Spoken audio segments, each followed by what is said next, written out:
Hey everyone, now that you've learned about the Day of the Dead, we are going to create a skull. And so here is my sample skull that I made. And I will show you, here is another one that I made where instead of carving in the teeth, I have added the teeth. So you can kind of decide which one. You're going to notice it looks a little different, and that's okay. They're all going to come out looking very different. And then here is another one that was also made. So I want to show you how to go about doing this. So first of all, I have some pictures that you can use at your table to look at to kind of get an idea of the shape. You're going to notice that the shape of the skull is kind of an egg shape. It is not round like a ball, but it's rather an egg shape. So that's the first thing we need to do.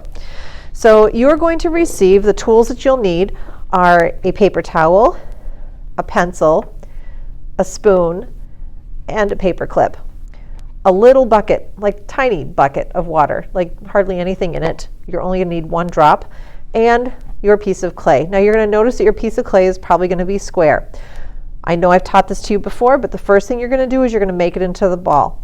You're not going to make it into a ball by squishing it like this. You're not going to make it into a ball by patting it, but take the palm of your hand and kind of just pat down the corners and the sides. So all those edges just need to get kind of softened. And then once those edges are softened, then pretend like you're packing a snowball. Okay? No throwing clay. That would be not a good thing. So, and it doesn't have to be perfect. Okay, I know I'm smoothing that down, but it doesn't have to be perfect. So once you have your ball of clay, you are going to put that down in front of you on the paper towel. We want to keep this part up here nice and round. Notice that I hope you can see that, just double checking. You see that this stays fairly round. We want to take our fingers and we want to kind of just bring this down so this becomes somewhat rounded down here. We're bringing this in. So we're kind of creating the cheekbones. I'm going to move this out of the way. So what I'm going to do is I'm going to just tap this just a tiny bit. That's going to give me my base that it's going to sit on. And then I'm just going to take the palm of my hand and my fingers, and I'm just going to use my fingers and the palm of my hand to kind of create, and I want to keep it rounded because I still want that kind of skull.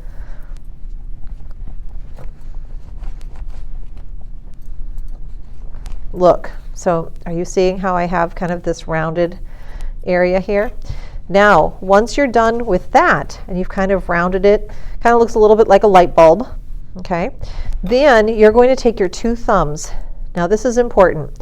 We don't want to press in way over here because we don't want a thick bridge, but we also don't want it so far together that we lose this. We want to keep kind of a thick area here. So I'm going to take my fingers, and right about here, I am going to take and I'm going to kind of press in to create eye sockets. Now again, everyone's going to be a little bit different. Keep this kind of thick. Don't pinch this. Don't get that too smooth. The only reason I did that was to basically take away those hard edges. I could make my eye sockets appear bigger just by pressing just a tiny bit on this outside edge and kind of create more of that rounded edge that you see. Now, notice my eye sockets here are rounder. Okay, they're more circular. But the eye sockets over here are more square. So here you have kind of an oval. Here you have more of a round. So, you're going to be able to kind of play with this. I'm going to go ahead and I'm going to try something a little different. I'm going to try and make these a little bit more square. And this is where you can use this to kind of play with, the cheekbones, things like that. Now, right here is where your nose is going to be. So once you're done kind of playing around with your eyes, and you think you have something that you want, okay, you're going to take your pencil, and I am going to press in here, and I'm going to press in here. Okay, so that is going to kind of create that nostril that you have there. Now you have the choice of, do you want your mouth to be drawn on like I did here, or do you want to add teeth? If you want to draw your teeth on, you can still go around and you can still use this, and you can still kind of play with the clay a little bit if you want to try and make the clay look more square. Like in here, you can play around with that. But what you do need to know is that the clay you have in your hand, that's the clay that you get. So if you make a mistake, if you don't do something right, then you're going to have to figure out how to fix it from here, because you are not getting another piece of clay. So here I just drew on. If you want to add anything, such as teeth, this is where the spoon comes in. I'm going to very carefully pick this up and turn this over, and I'm going to use the spoon, and I'm just going to scoop out just a small amount of clay, just like that. Keep this really thick in here. You do not want to make this skinny. Make sure that stays nice and thick. You probably don't need any more clay than this for the teeth. So I'm going to go in here, and I think I'm just going to press down a little bit to kind of create an area for the mouth, for my teeth to go in. Now before I add my teeth, we need to score and slip. This is where the paper clip comes in, and I know you've done this before. Take the paper clip, we're going to bring it out. This becomes my tool, this part becomes my handle. I'm going to, wherever I want my teeth to go, right in through here, I am going to score. And we talk about this as, we want this to look like a bird's nest. Okay.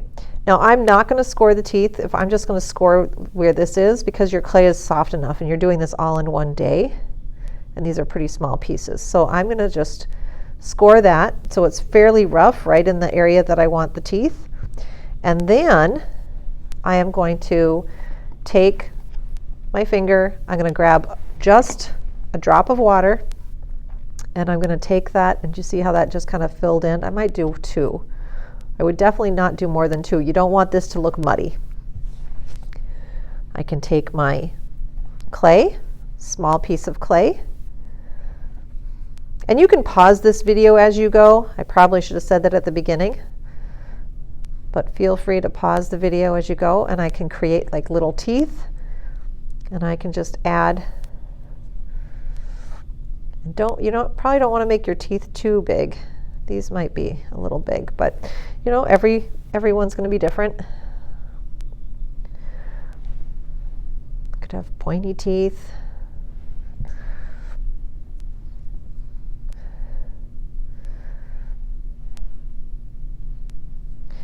And what I'm doing is I'm kind of making an oval, so I'm keeping the shape round, and then when I go ahead and add this, I'm kind of pressing down so it kind of flattens it. So I'm kind of squishing that wet clay into kind of the muddy area on the bottom, underneath it. Oh, excuse me. And then I can go in, and I might have to make these a little bit smaller, the bottom teeth, to fit in there. There we go.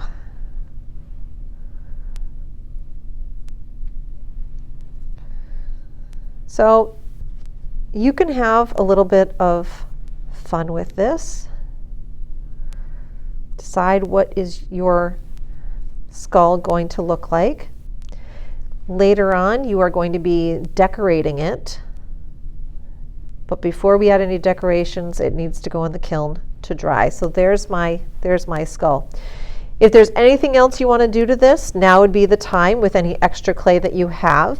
I don't think you would need to go and scoop any more clay out of the bottom, but if you do, please be careful. In one of my practice ones, I scooped out too much clay, and I actually broke through, and I took out the inside of the eye here because I scraped away way too much clay. So really only take a little bit of clay. When you're all done and you're ready for your skull to dry, there are two things you have to do. Number one, you're going to put your name on the back with pencil, and I would suggest putting the year. And then I might mark a star, whatever I tell you or whatever your teacher tells you to put on to denote that particular class. The second thing you have to do, and I believe we've talked about this in the past, is that you have a pretty big piece of clay here. And because your clay is so big, if I were to put the clay in the kiln just like that, the outside of the clay is going to dry faster and fire faster than the inside of the clay. That's going to cause friction and that's going to cause breakage. So to keep that from happening, I'm going to take my pencil and I'm going to be very careful as to where my eye sockets are. I'm going to hold this in my hand and I'm going to place some holes in here. And I can actually, with my outside fingers, I can kind of feel when I'm getting close to the edge. Down here, you have to be really careful. In fact, I would do this and then I would just kind of look, because you can start to kind of see the pencil coming up and ready to poke through, and stop. And maybe one more. So I would say 4 or 5 holes, right like that. What that's going to do, that is going to allow, when this is firing, it's going to allow that hot air to go inside those openings, and it's going to allow the inside of your skull and the outside of your skull to heat at the same rate so that no breakage happens.